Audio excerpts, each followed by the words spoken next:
उसी रात जब नागलोक के गुप्त दरवाजे खुले और वो 3 भयंकर नागिनें मुक्त हुईं, उसी समय नागलोक के राजमहल में अनंता अपने शयन कक्ष में सो रही थी।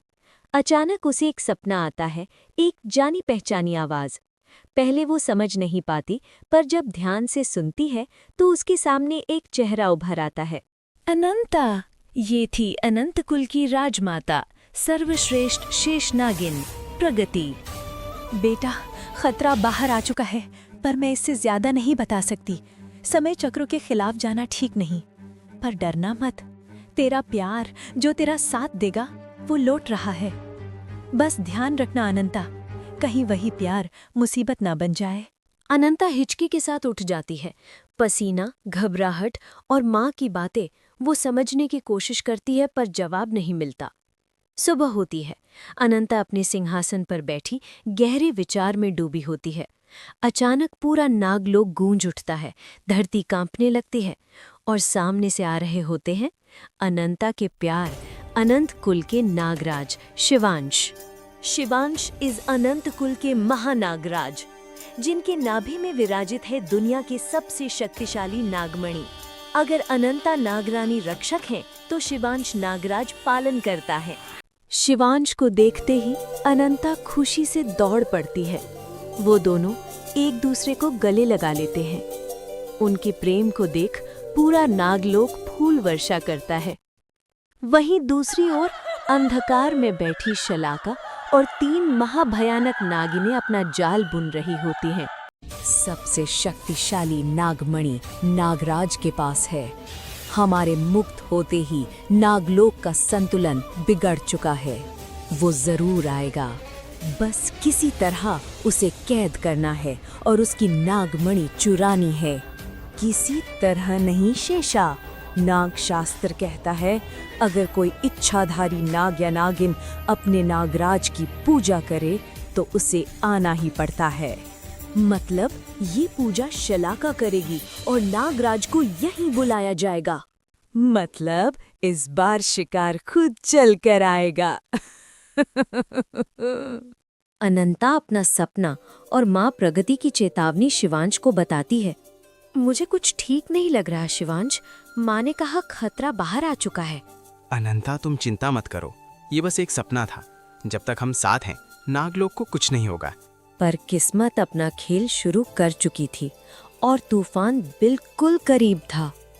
वहीं दूसरी ओर चारों खलनायिका नागिनें कपट का खेल शुरू कर चुकी थी। तीनों तजुर्बाकारी नागिनें शलाका को नागराज के आवाहन की पूजा का तरीका बताती हैं। शलाका ध्यान से सुनती है, समझती है और मुस्कुराती है। शलाका पहुंचती है उस प्राचीन नाग मंदिर में और नागराज की पूजा शुरू करती है। पूजा से प्रसन्न होकर नागराज शिवांश वहां प्रकट होते हैं। शलाका, तुमने मुझे बुलाया? तुम्हें तो अनंता ने नागलोक से बेदखल कर दिया था। क्या चाहती हो मुझसे? फिर से नागलोक लौटना? ये नामुमकिन है, इसे भूल जाओ। नागलोक वापस कौन आना चाहता है नागराज, जब खुद नागलोक मेरे सामने घुटनों पर आएगा। शिवांश कुछ समझ पाते उससे पहले ही तीनों नागिनें वहां आ जाती हैं। शेषा, प्रणाम नागराज, आपका इंतजार था, मतलब आपकी नागमणि का। उसी पल तीनों अपने भयंकर असली रूप में आ जाती हैं। शिवांश कुछ कर पाते उससे पहले ही शेषा अपनी असंख्य शक्तियों से नागपाश बनाकर शिवांश को जकड़ लेती है। महक और विशाखा शिवांश को पकड़कर उसे अंधकार लोक ले जाती हैं। वहीं दूसरी ओर सुबह से रात हो जाती है, पर शिवांश वापस नहीं आते। अनंता घबरा जाती है। सैनिकों, हर दिशा में खोज करो, पर कहीं कोई सुराग नहीं मिलता। आखिरकार अनंता खुद निकल पड़ती है। खोजते खोजते वो पहुंचती है उस गुप्त दरवाजे के पास जहां कभी वो 3 नागिनें कैद थी। यहाँ कोई नहीं, इन्हें मुक्त किसने किया? तब उसे अपनी माँ प्रगति की चेतावनी याद आ जाती है। नागराज का आवाहन किसी ने किया है। अनंता तुरंत नाग मंदिर पहुंचती है। वहीं अंधकार लोक में आप तीनों के आने से मैं और शक्तिशाली हो चुकी हूँ। अब मैं खुद अनंता का सामना करूंगी। ये बेवकूफ़ी मत करो शलाका। अभी नहीं। पर शलाका किसी की नहीं सुनती और वहां से चली जाती है। चिंता मत करो, वो अपना हक मांगने जा रही है। बेवकूफ चांदी की चमकार, सुनहरी नागरानी का एक वार ही काफी होगा। जाने दो शेषा, हमें इस शिवांश के बारे में सोचना है। चलो। शलाका उसी नाग मंदिर पहुंचती है जहां अनंता शिवांश को ढूंढ रही होती है। क्या हुआ नागरानी, नहीं मिले आपके नागराज?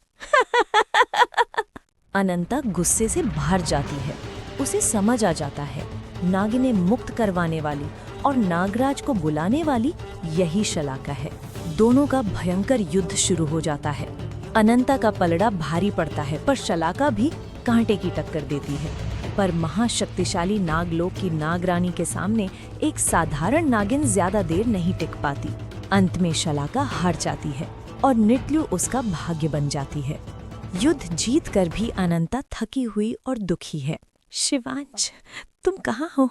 उसका नागराज अभी भी अंधकार लोक में कैद था। अब सवाल ये था, कैसे ढूंढेगी नागरानी अपने नागराज को? और क्या माँ प्रगति की चेतावनी सच होने वाली थी?